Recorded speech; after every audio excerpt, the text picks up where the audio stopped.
Welcome to Live, Let Thrive, a podcast about the Airbnb life, the share economy, and everything in between. Here are your hosts, Myka and Steve. Hello, hello, hello. And welcome back to another exciting episode Of Live Let Thrive. What's up, Myka, man? I am chilling. How you doing, Stevie Stacks? Oh, good, man. Had to let my hair down a little bit today. I was getting a little headache, so now, I can breathe. Oh, you let the hair down? Okay, Let my soul glow. Man. Yeah, man. We are here with episode what episode number? 117. Episode 117. And if you have been watching any type of news, we are with the hottest dude out there in the finance market right now with our guy, Todd Baldwin. How you doing, Todd? I'm doing very well. Thank you guys so much for having me on. I am excited to be here. Man, are you any kin to Doug up there in Seattle? Doug Baldwin? No? You know what's funny? I get asked all the time if I'm related to Doug Baldwin. Unfortunately, no, but there may be a new Baldwin to deal with in Seattle, so we'll see. Oh, okay. Taking over. No, I found Todd Baldwin's story. Actually, a friend of mine sent it to me because he knows that I'm in the real estate world a little bit, and he said, "Hey, check out this millennial that's 27-year-old millionaire and this and that." And I was like, "Okay, what's this all about?" It's a CNBC story, and it went into your lifestyle and how you accumulated your properties and your wealth, and also how you don't spend a lot of your money and you save and invest most of it. I was like, wow, this is pretty awesome. I have to get him on the show. So I tracked you down, Facebook stalked you, and found you, and then here you are on our show. Here we are. It's an interesting time. Pretty much, you want to meet anyone, you just send them a DM, and there you go. Straight up. A lot of stuff happens on the DMs. Yeah. So, question. I got a bunch of questions for you, like straight off the top. Like, so you're 27 years old, became a millionaire. Was that what your goal? What was your goal? How did you set out on that path to be financially free at 27? Sure. So that's a great question. So I was raised by a single mom. Times were tough. She was great. She was hardworking, but man, like she struggled and she was constantly worried about money. So from a very early age, I kind of just became obsessed with getting a better life. And so I started working at 12. I started my first business when I was 15. It was a lawn care business. And started making money online when I was 15 or 16. And I had the goal of becoming a millionaire when I was 30, and I was actually able to hit it by 25. Wow. What was your first online business? So when I started making money online, it actually wasn't an online business. It was pretty much just working with other companies, kind of like freelancing stuff, where I could just do some things here and there. And then I found different like eBay flipping. So I actually made a pretty decent amount of money buying stuff at like Goodwill or a thrift store and then flipping it on eBay. One time, I kid you not, I found a broken pair of sunglasses on the sidewalk. I put it up on eBay for sale. I made it very clear that they were broken. That thing sold for $60. Broken sunglasses. Wow. Damn. Outside the box. There's always someone wanting to buy some crazy stuff out there. I know, exactly. Little do I know, it was probably like a $900 pair of sunglasses, and I was just too stupid to know that. Yeah, and they're laughing at you, right? Yeah, exactly. So that's an interesting story. I'm from a single mom household too, where she struggled with 2 or 3 jobs, and yeah, so I can really relate, man. And I guess, like you said, the obsession, because me too, I was like, man, I would just when I ain't going to be poor growing up, I'm going to do whatever I can to make some money. And so, and not only did you have that, goal to be a millionaire, I mean, you have this financial freedom mindset. How did you acquire that? Yeah, I just sort of, like a lot of people, I think, in my generation, just sort of rejected the idea that you have to work for somebody else for 40 years of your life at a job you hate to hopefully one day have enough money when you're 65 and you can live on that until you die. Like, I was just like, man, there's got to be another way. Like, the people that are making it in the world, they don't work at jobs they hate. They're off creating businesses. They're off doing things. And, there's so many different ways now that you can monetize. So yeah, I just figured that was the life that I wanted. So I made it my mission to figure out how to do that. Nice. And what brought you to acquiring real estate? Yeah, so that's a really good question. In doing my research and just figuring out what works, what I found is that a lot of businesses fail. I mean, I'm sure you guys know that. I think 95% of all startups actually fail. And there's a lot of businesses out there like that. But what I kept coming back to, the one thing that's created more millionaires than anything else, including tech, by the way, is real estate. So I figured, well, why don't I do something that's been proven? And it really started where my wife and I, actually at the time, just my girlfriend at the time, we were looking to live together, and we found an apartment in Seattle, and it was $2,000 a month. No utilities were included. You have to pay an extra $150 per car for parking. So we decided that makes no sense. Let's just buy a place. And we did. So we were living in sin. Boyfriend and girlfriend bought a house together, living in sin. But we decided to rent out the extra bedrooms to some of my college buddies. And that allowed us to live completely for free. House hacking. Yes, sir. You got to do it. Anyone out there, that is key. Like, I've gotten so much hate, like, oh, you're a millionaire, but you live with roommates. First of all, I'm not going to be living with roommates forever. But while I'm in my 20s, before I have kids, I can handle it. All right. And also, like, you guys, seriously, I've been living completely for free for the last 4 years. And it is, when you don't have a rent payment or you don't have a mortgage payment, it's you can make so much, you can save and invest so much money. Dude, I house hacked for 2.5 years in this house that I'm sitting in. So yes, I 100% agree with you. House hack, straight up. Hell yeah. So, okay. So was that your first deal? Your house? That was our first deal. We bought it with 3.5% down. It was a first time home buyer program. Now the reason why, because some people are going to, hate on that. Oh, well then you were paying the mortgage insurance, you were paying PMI, and that's true. But I bought in an undervalued area that was going through a transition about 20 minutes outside of downtown Seattle. So 2 years later, that exact same house appraised for about $180,000 more than what I paid for it. And I was able to refinance out of the PMI, get rid of that, which saved me an extra $350 a month. Take that, Dave Ramsey fans.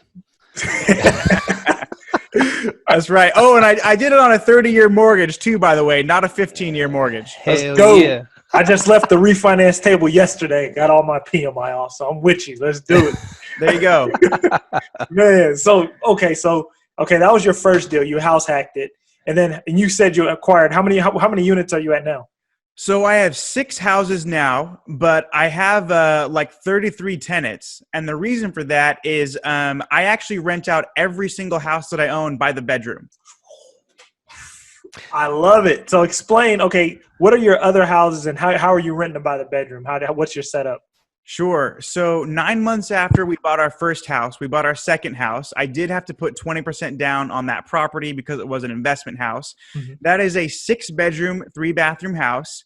And my wife and I, we just figured, if we didn't want to spend $2,000 a month on an apartment, and we were making 6 figures. So we had a very privileged salary, right? And even we didn't want to spend that coin. We figured, well, other people probably won't want to spend that either. So we found that a lot of people are willing to pay $800 or $900 for a bedroom. And when you have 6 of them, then you're making some really good money. So now all of our houses are nice. They're all brand new. We get really good furniture in there.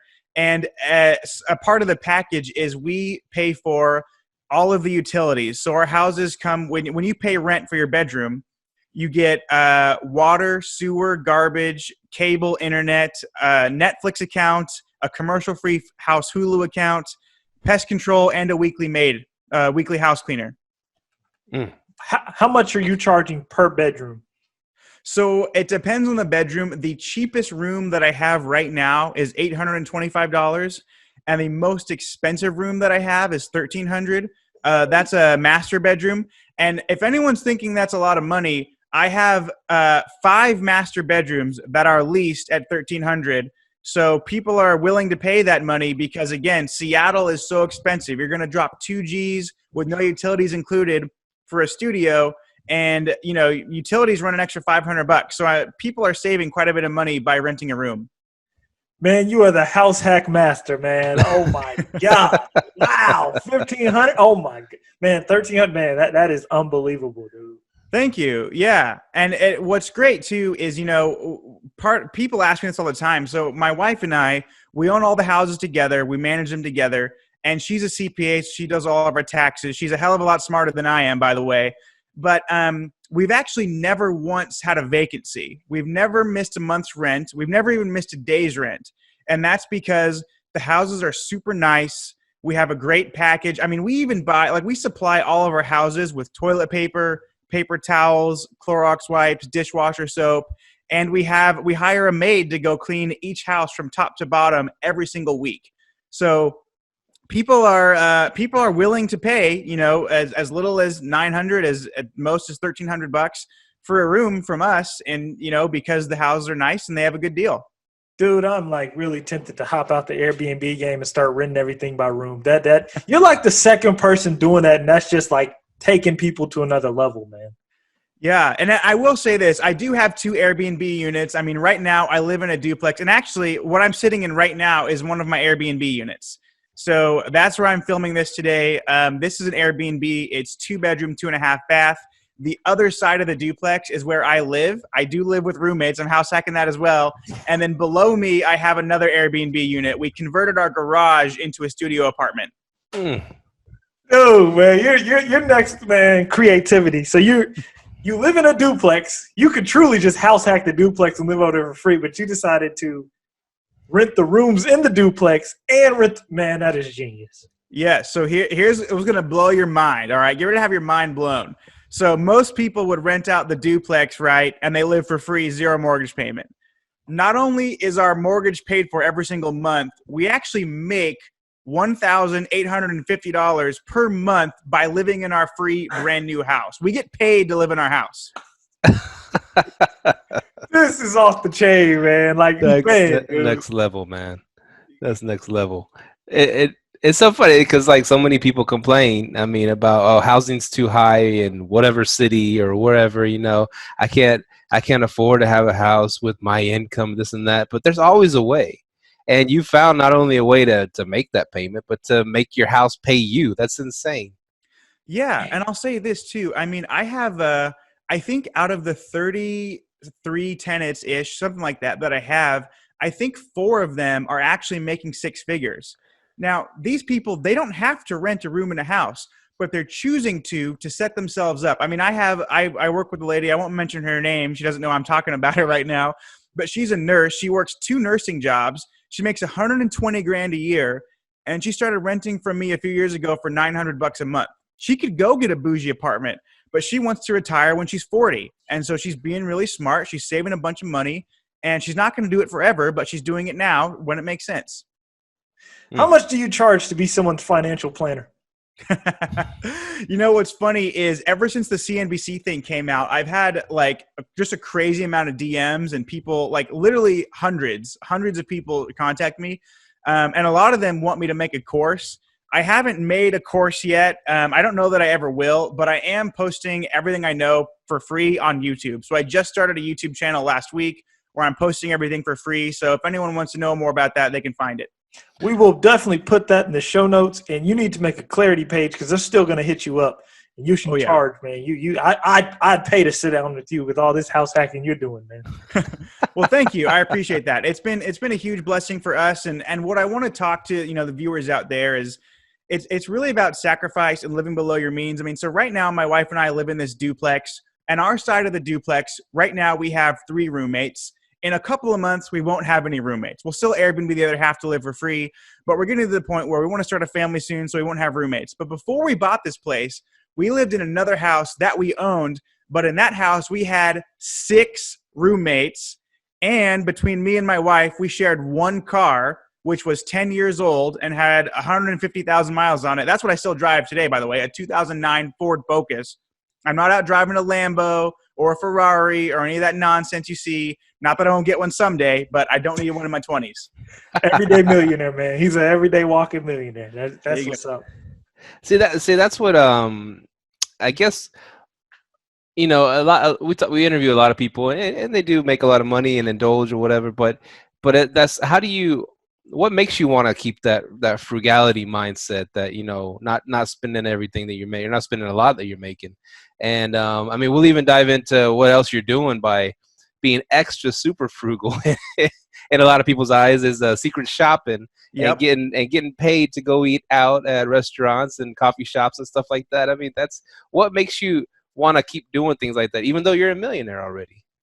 You know, I think a guy who I really admire and respect is on Shark Tank. His name is Damon John, and he has some material out there called The Power of Broke. Mm-hmm. And what it basically talks about is, if you know what it feels like to be broke, you never want to go back there again.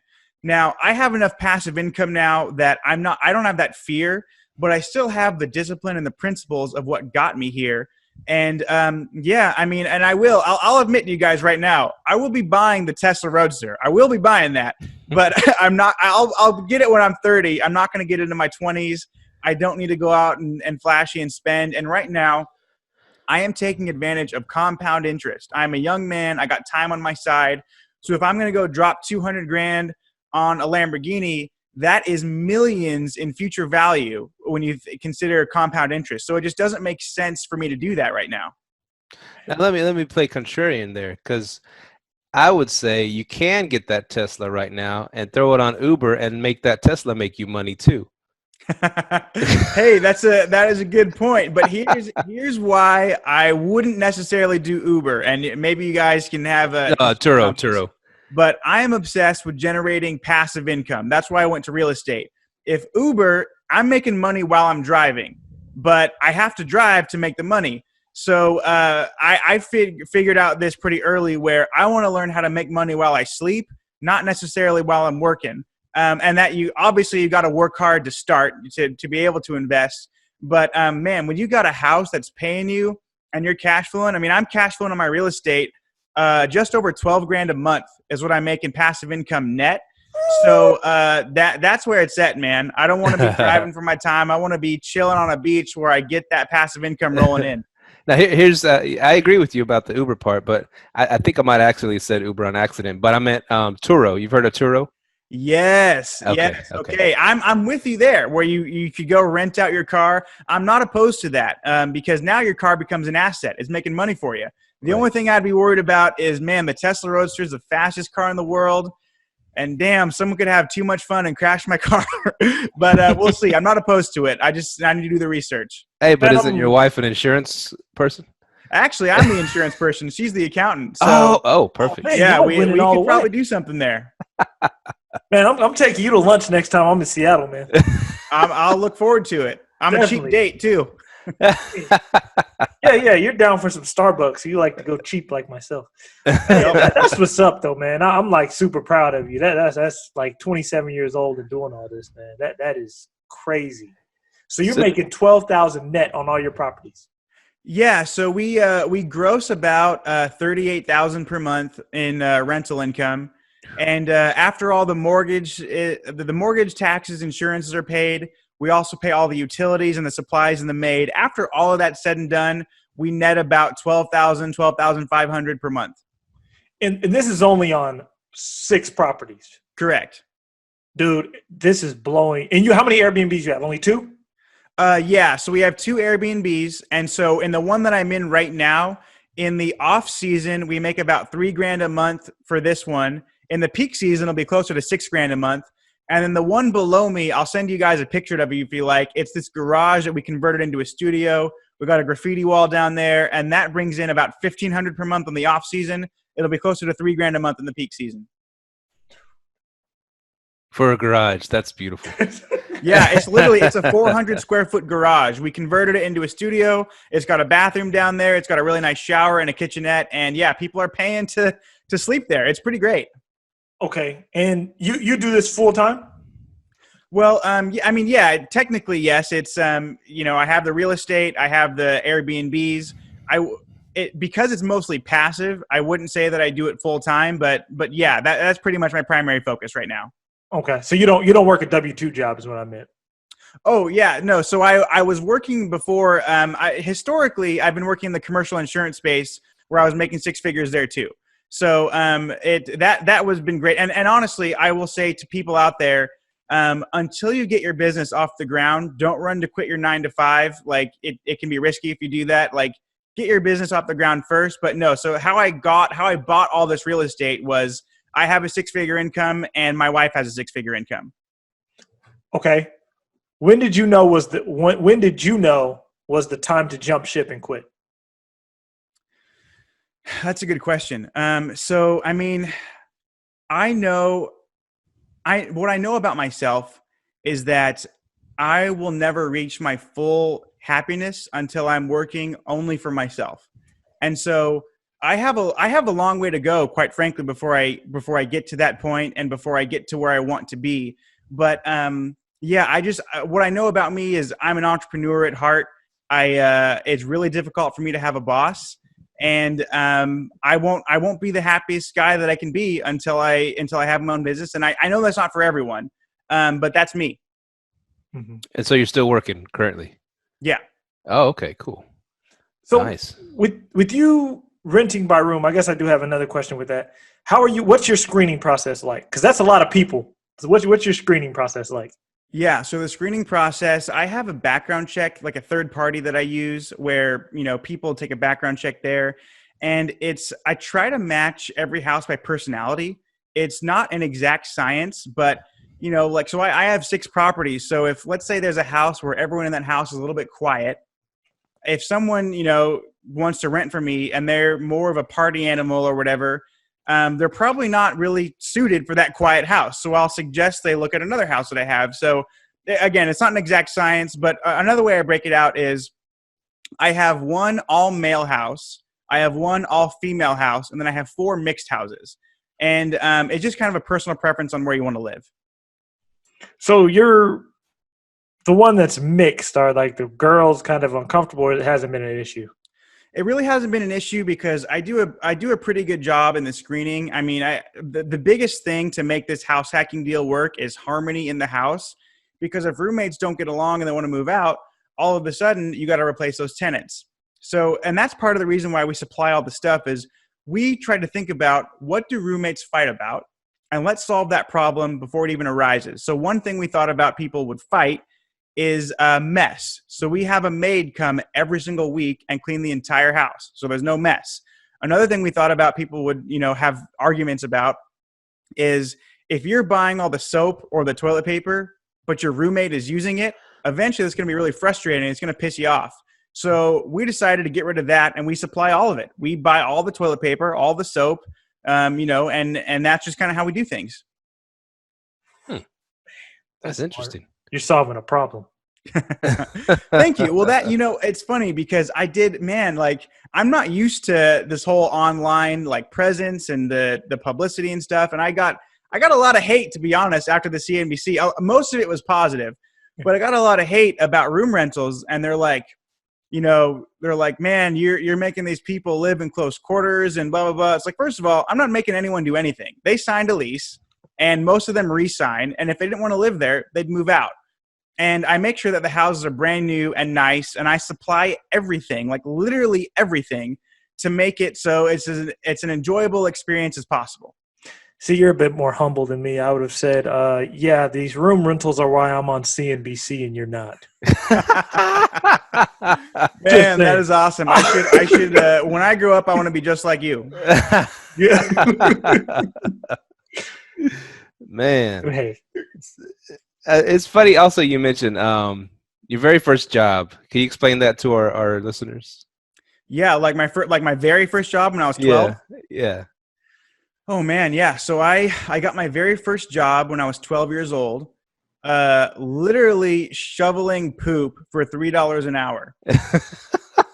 So that was my first work experience. I think I came home with like $6 and change. And it was actually more money than I personally had ever had at the time. And I looked myself in the mirror at 12 years old, and I was like, you're going to be a millionaire someday. And ever since then, I've been on that path. And I started a lawn care business when I was, I believe, 15 with my brother. We were just, mowing lawns, weed eating, chopping wood, stuff like that. And that was great because we were able to make like $15 an hour. And at the time, minimum wage in our state was $8. So we were like pretty much double the minimum wage at 15, 14 years old. And from there, just kind of kept doing things. And here we are. Oh, that's awesome. So you literally started with a shit job. Yeah, I literally started with a shit job. And I had too much crap and I had to move on. I worked as a dishwasher, I think when I was, 15. And then I quit that to start my own business because I was standing over a sink for 8 hours a day and it was awful. And then I also, in my high school, we had vending machines, but there was no soda and there was no candy. So I started a candy business where I was selling candy and soda out of the trunk of my car at lunchtime because there was no candy at the school. And so I would go to Costco and I would buy a box of like 30 candy bars for $11 and I would sell each candy bar for $1. And I actually made enough money selling candy bars to go visit my sister across the country in Atlanta, Georgia. So I was able to pay for a round trip flight from Seattle to Atlanta, basically off of candy sales.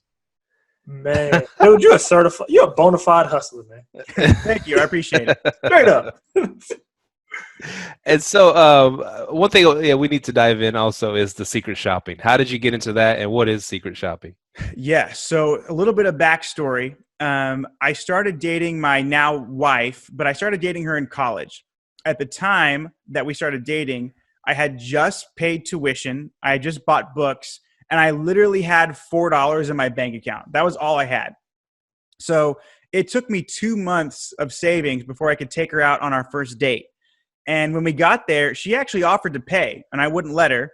And then she offered to pay for her half, and I still wouldn't let her. I was like, hey, I got it. And then she suggested, well, for the second date, let's go to Costco. And for our appetizers, we'll get the free samples, and then we'll go to the food court.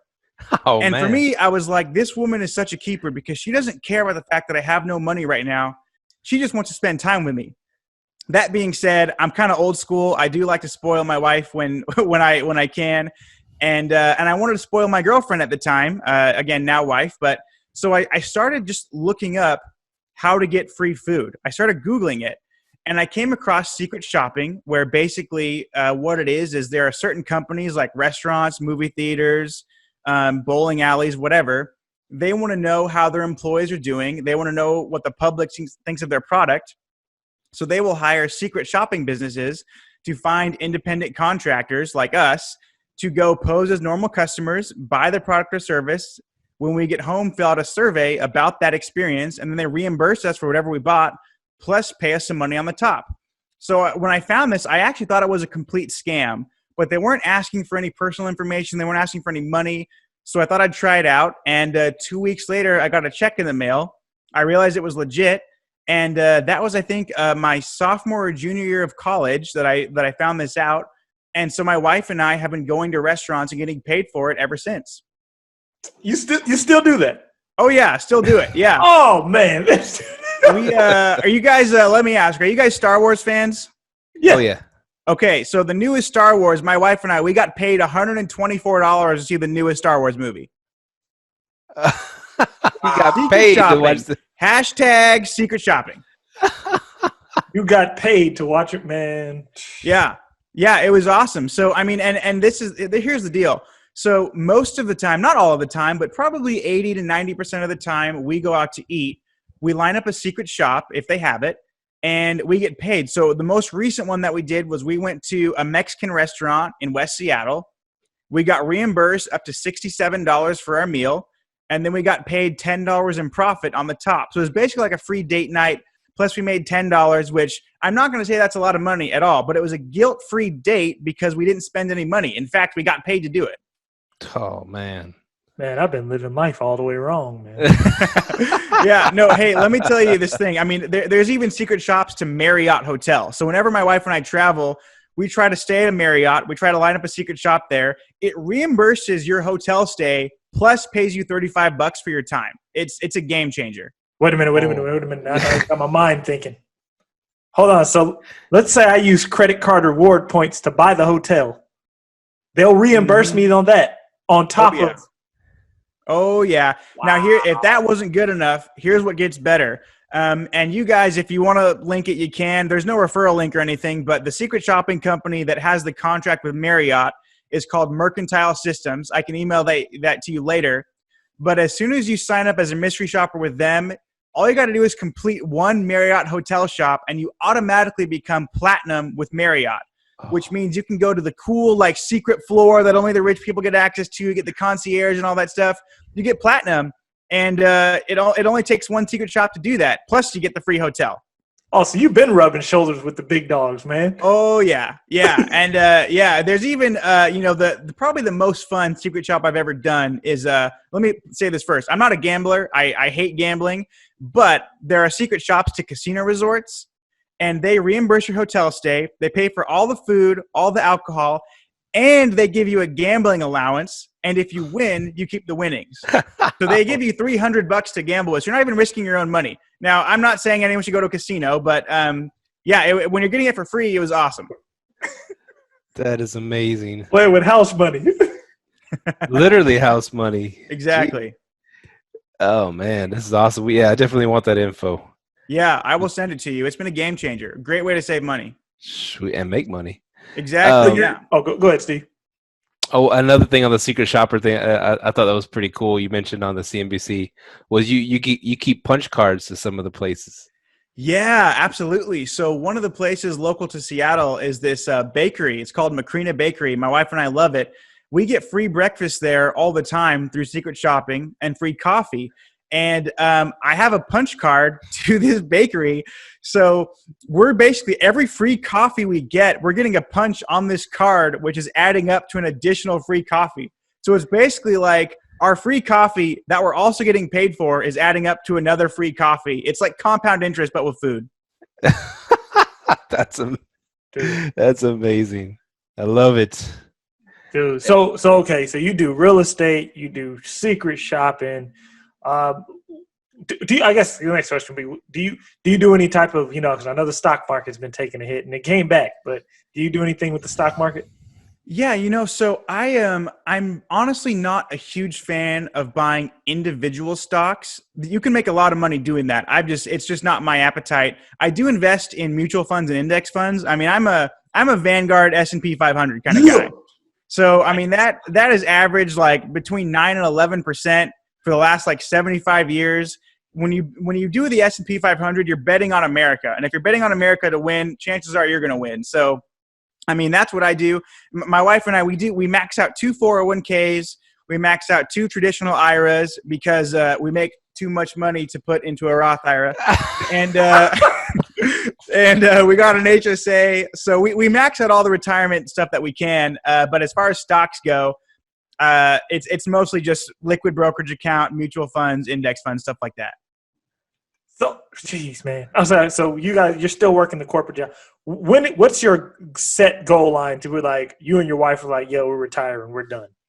Yeah, so that's a great question. So my goal for this year in 2020, I would like to buy an apartment building. Once I get that apartment building, I would feel very comfortable with me and my wife both being able to quit, working for anyone else. And that way, when we start a family, we can spend 100% of our time raising our kids and not being stuck at the office. And that was a big motivator for me. I mean, I don't want to miss my son's Little League game because I'm stuck at the office. I don't want to miss my daughter's ballet recital because I'm on some conference call. I want to be able to invest in passive income so that we're making a great living without us having to grind and work. And of course, we grinded and worked to get to where we are today, but that's what I'm about. And so that's our goal. And I have lofty goals, but I'm not willing to risk the family time. I'm not willing to not see my kids grow up. And so I got to do it now.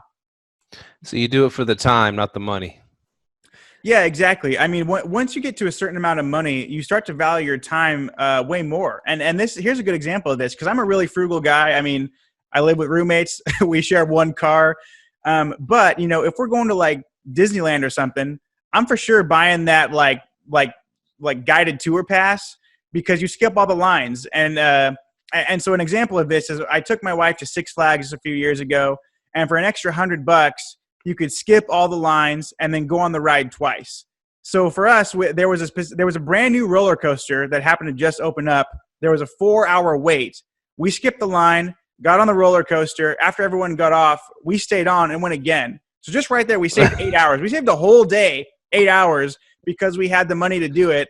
And I can go use that 8 hours to create more money than the $100 that I spent. So I'm definitely all about saving as much time as long as you can monetize that time later.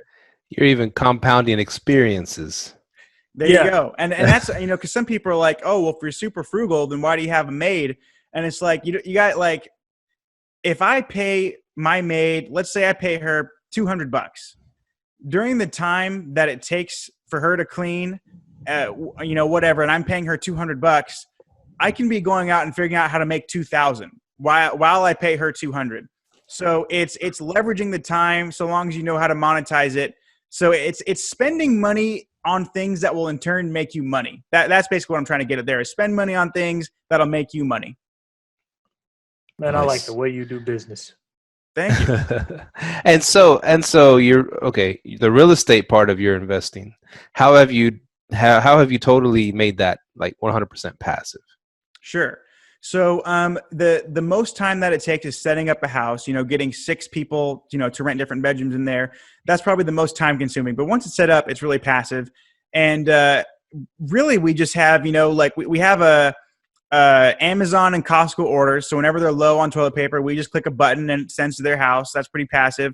My tenants now, I offer a referral bonus. So if they refer any person who rents from me and signs a lease, they get $100. So I've gotten a lot of referrals that way. I've even had repeat tenants where I've had people move out because they want to go experience living in Seattle. They figure out it's way too expensive and they move back. So it's pretty passive that way. And as far as the Airbnb goes, and for anyone out there that's thinking about Airbnb, we use a lock called Smart Connect. And I don't know if you guys use something different, but basically it's a keyless lock. So there's no key to the entry. And they automatically get a text message with the code to the door, which changes with every guest. So we don't have to reset the code. We don't have to do anything. They get that automatically so they can check in and out at their time. And we have Airbnb completely automated. It looks like it's my wife sending these welcome messages. It's actually an AI bot. Don't tell anybody. But yeah, it's all automated. All the messages are automatic. It talks about the check-in time, the instructions, all this, all the stuff, completely automated and hands-free. Do you use Smart BNB? I do use Smart BNB. Yes, sir. Cool. Yeah. And so how's that worked when they ask you questions? Are they pretty good about responding with the appropriate answers? Yeah. So, I mean, some things are a little bit too niche and then we'll respond, but it's very minimal. I mean, most of the time you can have the bot just do an auto response. And anytime somebody books, they automatically get a message that's like, hey, thank you so much for your reservation. Just to confirm you're here on this date. Here's the address, all that stuff. That's all automated. Now, there are some specific questions like, I don't know, if they want to ask something specific about me or my wife, then we'll answer it. But it's very minimal time. And then, of course, we have a cleaning crew. So we're not spending any time turning over or flipping it just like that. You got to get the cleaning crew in place. You got to make sure you have a good one. Man, dude. You're really showing the power of house hacking, Airbnb, style, mutual fund. Man, that's I'm happy. I'm mind blown. Everything on cruise control.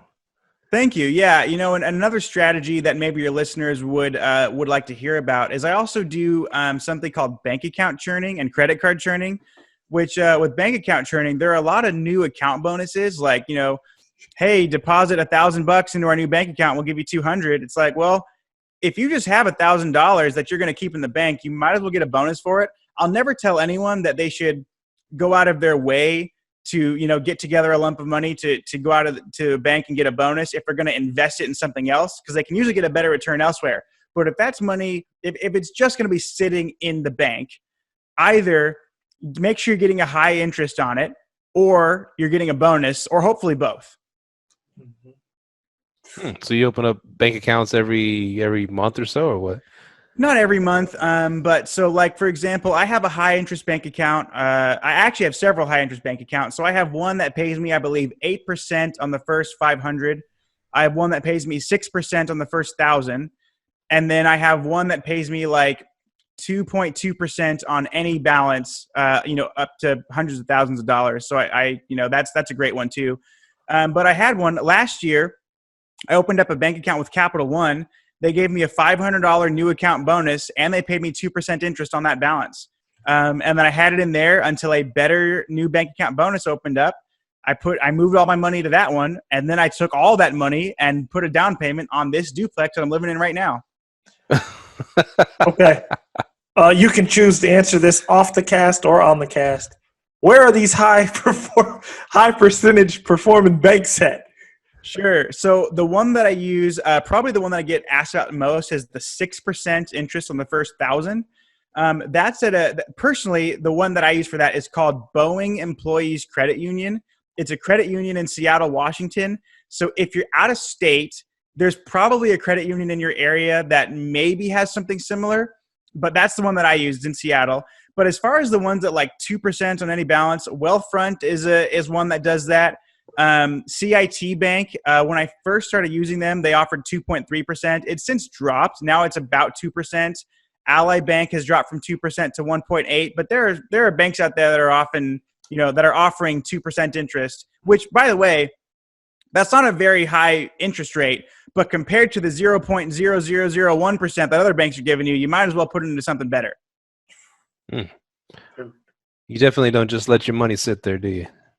No, definitely not. And because I buy real estate all the time, I need to have cash for a down payment, and I need to have cash that's reliable. So cash that's not in the stock market, that's not tied up in my 401k. I do invest in the stock market, and I do, put money in my retirement account. But when you have cash for real estate, you want to make sure that while that cash is sitting there, it's doing something for you.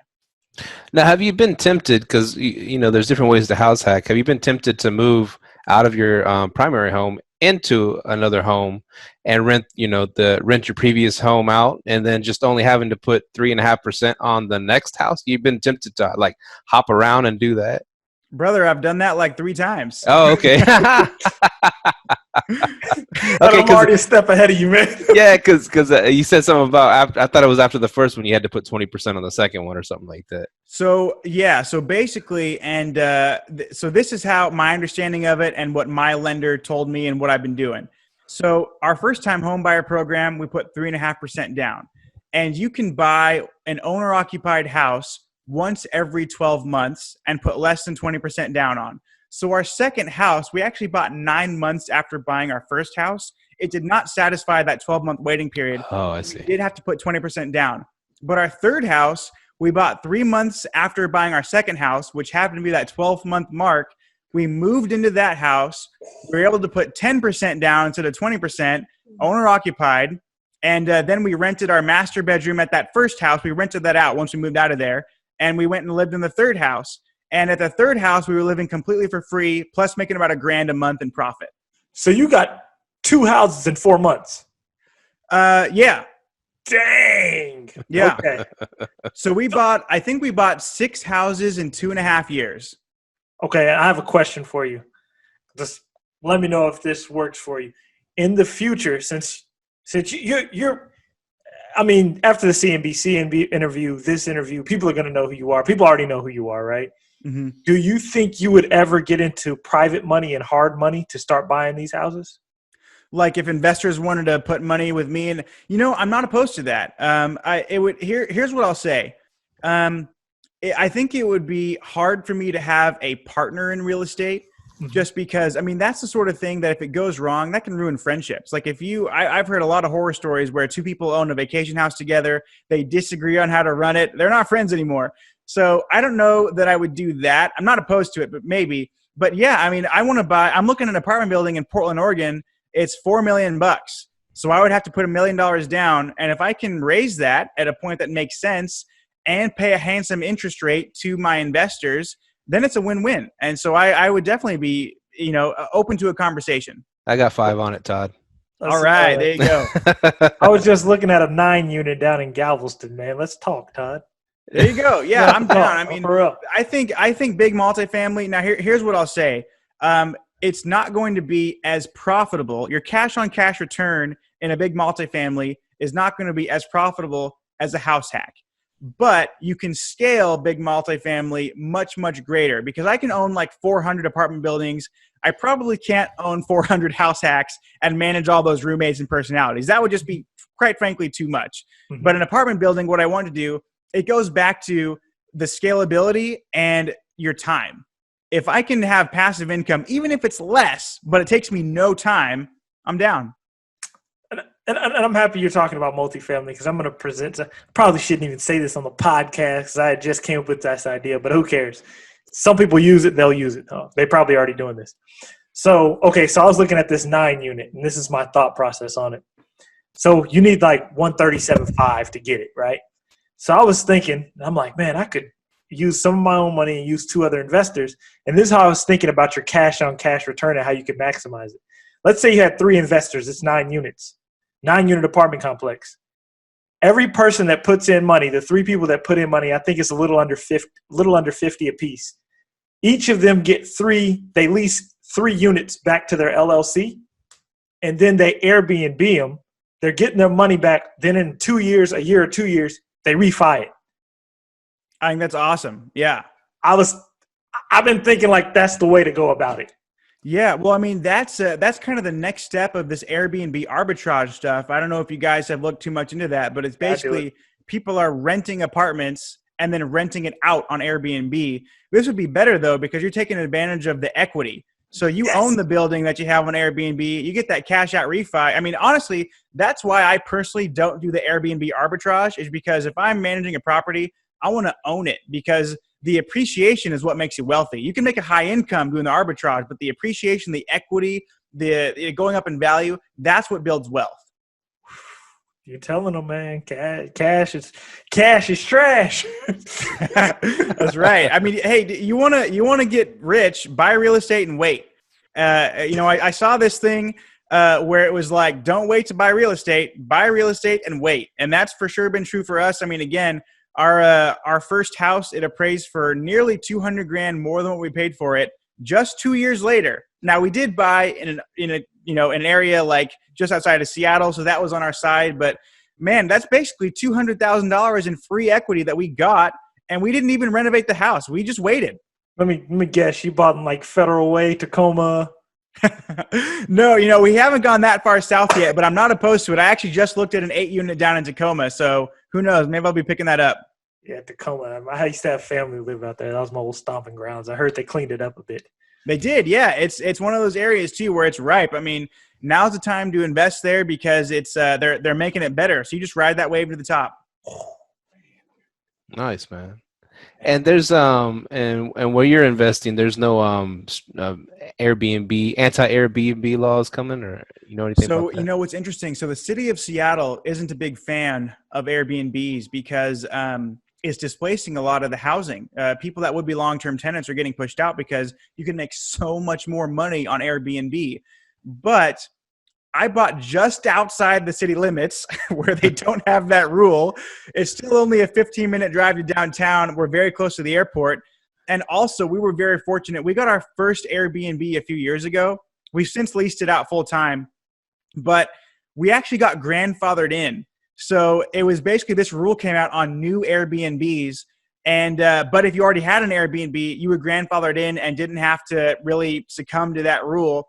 I don't know if it's since changed or not, but that's just something I can't even really take credit for. We were just right place, right time on that. But yeah, there are, I know like in Los Angeles, it's really hard to do Airbnbs, New York City too. They're cracking down on it. But if you just go outside the city limits, usually you're okay. Yeah, they shut me down in Seattle. Oh, did they really? Yeah. Dang, yeah, man. Well, I'm in Burien right now in my Airbnb. So it's like, it's like a 20 minutes from downtown, still very close. And yeah, we're killing it. Man, that's dope. Yeah, they shut me down out there. So yeah, I'm gonna have to come talk to you though. I told you I'm about to make a trip to Seattle. Yeah. Well, and hey, Seattle specifically, they just changed the law. So if you want to, you can have a mother-in-law in your house, or you can build a mother-in-law whether it's attached or detached. And as long as you live there, they don't care if you Airbnb it or not. If you don't live there, there's some question. But if you live in the main house, you can Airbnb the one in your backyard. That's what I love. That's what I love. See, if that was the case in Arlington, I would drop a container home in my backyard and rent it. Yep. Oh, yeah. Definitely. So, tiny houses are real big over there too, right? Yeah, I personally don't own any tiny houses, but I've seen a lot of them. They're pretty big. Well, they're tiny. Sorry, that was my dad joke. Yeah. Yeah, they're pretty popular. And those, if you could buy land and put a bunch of tiny homes on it, and then Airbnb or VRBO, or even just rent it full time, I think that's a really good idea. The only reason I haven't bought a tiny house is because I know that really it's the land that's worth a lot of money, and you don't necessarily own land if you buy a tiny house. So for example, in one of my houses, I can subdivide the backyard and I can build another house on it, or I can sell it. There's a piece of dirt behind my house that I own, and that piece of dirt is worth $120,000. So Jeez. I couldn't have done that if I bought a tiny house. You don't own the land. Man, I've actually been talking about tiny homes and container homes all day. And the reason why I haven't hopped in is the same reason as you. But I talked to an appraiser, and he said, if you can find a way to bolt the tiny home or the container home to the foundation, it'll then be considered real estate. But it's the same exact thing. He goes, because right now, if you just sit a tiny home on a lot, it's just considered personal property. So Right. It doesn't appraise with the land. So you're absolutely right, man. So that's been my biggest holdup too.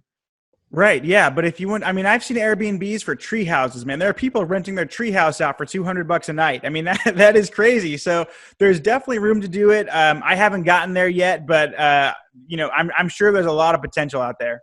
Definitely check out. I forgot our episode number, but the treehouse Airbnb guy, Peter Behu, the #1 treehouse on Airbnb, he actually came on the podcast. So all right, he Out of Atlanta, right? Yeah, he's out of Atlanta. He makes a killing doing it. Dang, I got to check him out. Hotlanta, the ATL. I'll check that dude out. Yes, sir. Yeah, and getting into those theme spaces, kind of like those different type. Man, that's where the money is on Airbnb right now. For sure. Well, we have a theme in our downstairs one. I'm not in it right now, but we have I hired a graffiti artist, and he came out and did graffiti on one of the walls. And it's basically just the Seattle skyline. And he did it in one day, all freehand, no tracing, no stenciling. So that is unique to our Airbnb. That will never be replicated. So we're getting a lot of people that are just coming because of that unique factor. Plus, it's literally a garage. And on Airbnb, it's called the garage. And so people they think it's cool. They think it's fun. That looks amazing too. I saw that one. Oh, and, thank you. Yeah. And I was going to ask time with that. I was going to ask about that badass mural. How much did that mural cost you, by the way?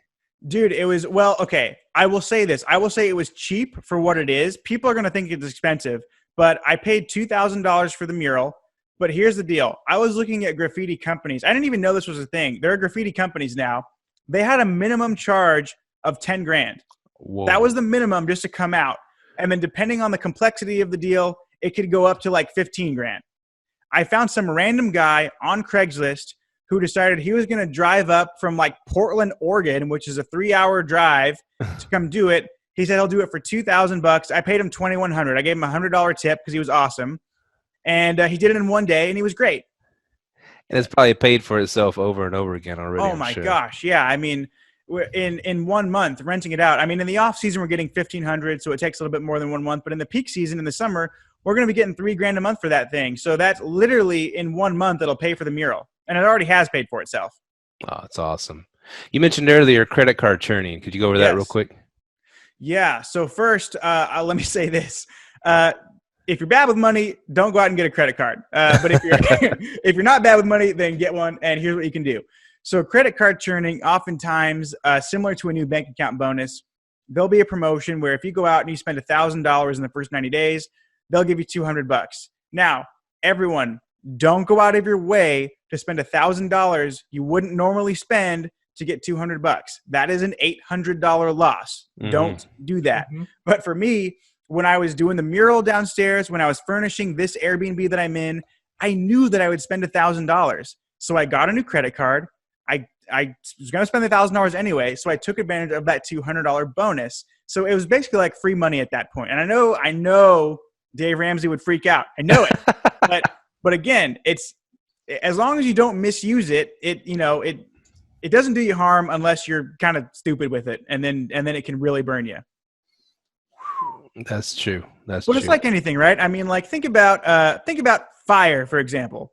It can provide you warmth, it can keep you alive, or if you're stupid, it can burn you to death. Like if you use it wrong. So like, it's a tool like anything else. So the Dave Ramsey people aren't really a fan of you then, right? Well, I haven't been on YouTube or anything that long. I just started. I don't know. And I will say this. I'm a fan of Dave Ramsey. I really respect what he's done. He's helped thousands and thousands of people get out of debt. We disagree when it comes to credit cards and leverage for real estate. Mm-hmm. But I understand why Dave Ramsey has that message. And he probably wouldn't say this on the air, but quite frankly, here's a reason. Most people don't know how to handle money. Most people don't know how to handle it. So they will go out and they'll overspend on that credit card. They'll pay 30% interest for dumb stuff. And that's why people are broke. And so Dave Ramsey says, hey, just don't get one. And that's a very reasonable thing for most people. For me, I understand leverage. I'm not going to go overspend. I'm very disciplined. So I can take advantage of the credit card points and the bonuses. Yep. I love it. How many credit cards do you have at one given time? I have 13 right now. Oh, wow. Yeah, I have about. Yeah, so I 20. Yeah. So I churn them. I get the bonuses. I mean, here's the deal, you guys. So my wife and I are planning a trip to Europe. I have enough credit card points to fly to Europe there, like round trip for free. So we're gonna go to Europe round trip for free. When we get to Europe, I'm sure we'll find deals on hotels or secret shops and get that for free. But the message is this. I didn't go out of my way to spend money to get the airline miles. I was spending on things that I normally would buy. I just was very strategic about it. Sorry, I got to pop up real quick. There we go. There, you're back. Okay. So I was very strategic about it. I didn't go out and spend money that I wouldn't otherwise spend. And it's like anything. I mean, for example, I pay the utilities on 6 houses. So I could write a check and send that in the mail, and that would cost me a check. I could pay out of my bank account a monthly bank draft, but that wouldn't do anything for me. Or I could use a credit card where I get 2% cash back. So because I'm paying utilities on 6 houses, I put that all on a credit card. I get the 2% cash back, and it's just another stream of income for me. Mm-hmm. Man, this is power, man. Yeah. I just text my friends and told them, if you buy a house while you're not married and you're not house hacking it, you're doing the wrong stuff. Dude, you know what's funny? I literally said that exact same thing like 4 months ago. And here's the deal. Living with roommates isn't for everyone. I won't claim that it is, especially if you're married and you have kids. But if you are under the age of 30 and you don't have any children, do not buy a house unless that house is going to make you money. That's just my opinion. I think if you can rent somewhere cheaply, that's a better idea than buying a house that's going to cost you money. If you don't have a family, you're not married, whatever, or you are married but you're young, man, buy a house so long as that house will make you money and live for free. I'm literally about to sell my house and go buy a duplex. I'm serious. Like seriously, another thing too. But I'm gonna tell you, the whole reason I looked at container homes was literally because I knew if I could build a container, because I seen container home for about $75,000. Yep, bossed out. I'm like, if I buy one of those, put an ADU on it, live for free, that would just push me to the next level. Like, there's no point of paying a mortgage. Yeah. Ah!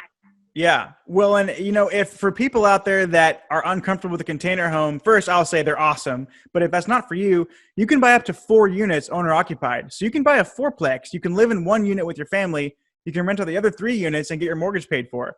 So yeah, I mean, I'm a big fan of that. I mean, I've been living for free for a very long time. And right now I live for free. Plus I'm cash flowing about $1,800 a month. I get paid to live, you guys. It's nuts.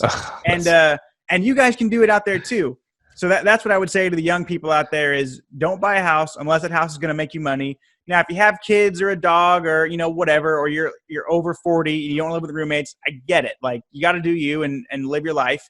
But man, if that's not your situation, either rent cheaply or live for free. Todd don't chase money. Money chase Todd. I like right. That's right. I love that, man. You got to attract the money. It's just like with women, right? Like if you chase women, they're not going to be interested in you. You got to sit back and not really care And then all of a sudden they'll be like, ooh, you know what I mean? Like, we'll come to you. Yeah, but you guys know what I'm talking about. Thinking about it, the women who are into you the most, you ignored them at first. Oh yeah, You ignored them. That's real. And then they're That's like, real. all right, this guy's kind of cool. Yeah. Then you Facebook stalk them. That's right. Oh man, sorry. So, how are your skills at being a negotiator? Good question. So I think they're pretty good. I mean, being in sales, you have to be a good negotiator. That's a big part of it. And with real estate, we've negotiated. I mean, in this house, we got it for $50,000 below asking, and we had them build us 2 kitchenettes in the garages so we could turn them into Airbnb units. So, Oh wow. we got it for 50 grand less, and we had them build 2 more kitchens for us. So the negotiating on that was really good. Damn, that's pretty good. Yeah, yeah. Well, and it's just, we knew what we wanted. We were pretty confident that that other people wouldn't see the potential that this building has. I mean, this building, you guys, has 7 friggin' bathrooms. It's enormous. I know I'm just in one small section. I'm in like the downstairs part of the Airbnb unit, but I have a tour of it coming out on my YouTube channel actually that I can show everyone the whole thing. But yeah, it's pretty huge. It's like I think it's 4,200 square feet. It's got, I think, 5 bedrooms, 7 bathrooms, and it has that studio downstairs. Oh man, Dude, as soon as we're off this, I'm about to drop this shit tonight. I'm about to change everybody's life, bro. Anybody who's in their 20s needs to listen to this. This is like I'm dead serious, man. You really could change people's lives, like the way you think and you present it to people, like straight up, man. Like I'm pretty sure we're going to see you somewhere one day sitting up as a venture capitalist, I don't know, talking to a crowd of people, like giving like real life advice. I'm like, man, I'm dropping this tonight. Yeah, this needs to change y'all life right here.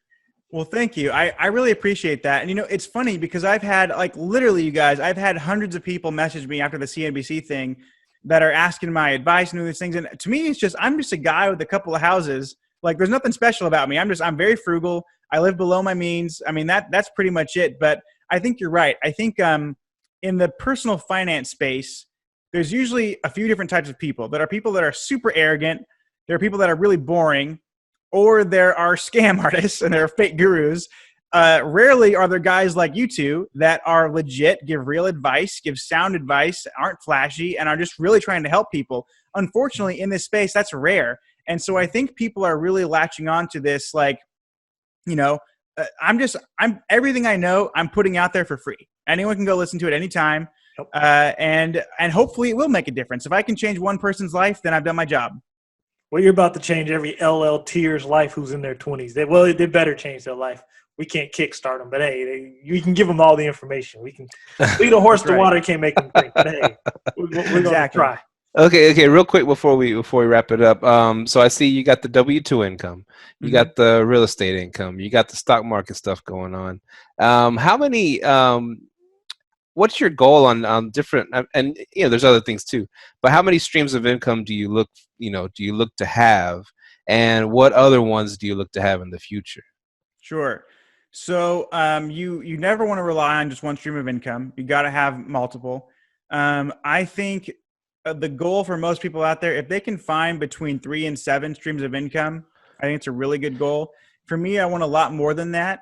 So I have, there's jobs and there's the house hacking, there's Airbnb, there's secret shopping. On the side, I actually do commercials. That's another one. So I'm not ever the star of a commercial. I'm just background extra. But I've been in commercials before, like for Amazon and Microsoft. Wow. And, and then I have a lot of cashback apps too. Like I use a company called Trim that saves you money. I use apps that give you cash back and stuff like that. But to answer your question, I want as many streams of income as I can possibly have, which is why I want a couple thousand apartment buildings. I want to keep growing it because if you can get a passive income, even if it's small, if it doesn't take up your time, you might as well do it. That's great, man. That's great. I mean, yeah, this one is a mind-blowing episode. A lot of people are going to have to listen to it a few times. And how did the whole CNBC thing happen? It's a good question. So, it started off kind of funny. I saw this guy on CNBC, and in my opinion, he was giving financial advice that I would say is bad financial advice. And that's my opinion. I'm just one guy with an opinion, so I'm not saying I'm right or wrong. It was just my opinion. But I messaged CNBC, and I was like, hey, I think this guy's not giving too great advice. But also I noticed they had a show called Make It on there where they featured young people that some of them were doing really well, some of them were average. But I messaged them talking about sharing my story on that platform. And I just wrote the show. I wrote CNBC. And I think a couple weeks later, a reporter wrote me back.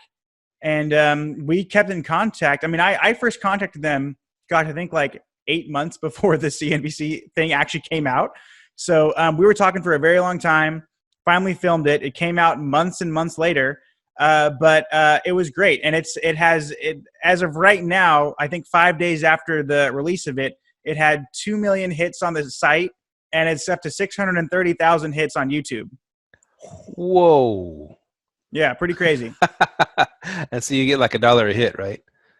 Well, I don't get $1 a hit. That'd be CNBC. Man, but I'm sure with I don't know, capitalizing on that success with your own YouTube videos, which is brilliant, by the way. I mean, yeah, you can get there, man. You get the hits.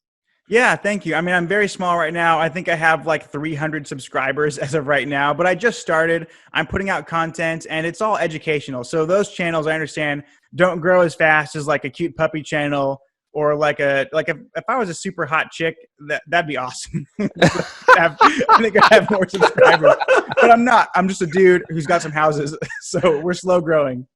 Just put some Ferraris behind you, some models, you'd be all right. I'm just kidding.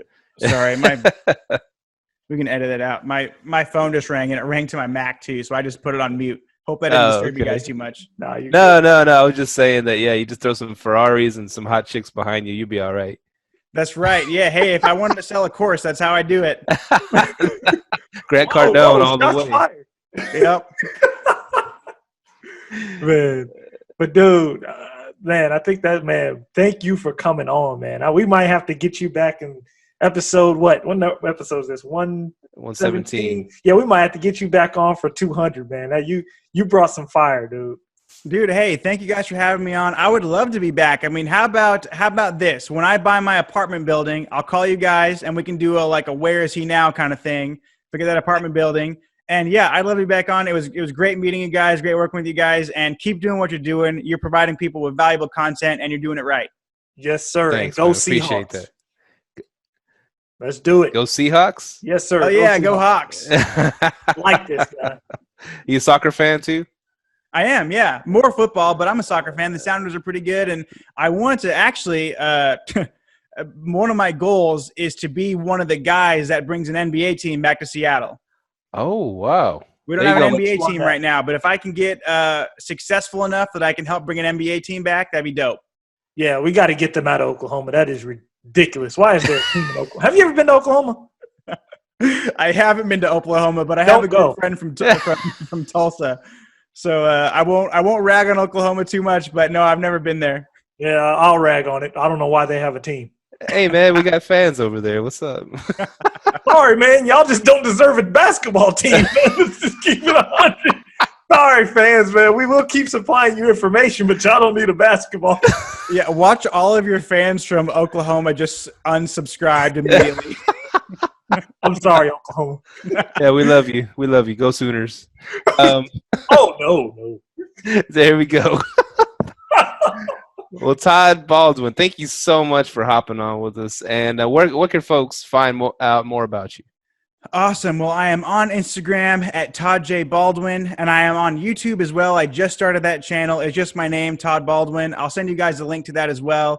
And if you like dance tutorials, I just got on TikTok, and I'm doing sweet, sweet dance moves like some of these and some of that and some of this. So if you want to add me on TikTok, at Toddjbaldwin. Oh, my God. You do it all, man. You're the, what do they say, a triple threat, a quadruple threat, or a quintuple threat. You do it all, man. This is awesome. That's right. Awesome, man. Well, hey, it was a pleasure being on here. Thank you guys so much for having me. All right. Thank you, Todd. And anything else, Myka? No, man, that was it. That was a great episode. Remember to follow us on IG, Facebook, Twitter, YouTube. Subscribe. Remember to leave us a review. Leave us a rating. Subscribe on YouTube, wherever you listen to podcasts. Leave us a review. And join us on our group pages on Facebook and LinkedIn. We are there now. And we appreciate the love. Thanks for the support. Thanks for being listeners. And I truly, truly hope you guys go and change your life off this information, man. Please do. Make a change. It's possible. He's showing you. He gave you the full script right there. Anything else, Steve? That's it? Thanks, Todd. Thanks, Todd. All right, guys, have a good one. We are Bye. out. Later. Thank you for tuning in to this week's episode of Live, Let, Thrive. Be sure to tune in next week for all the latest in the world of Airbnb and all that entails. Bye-bye.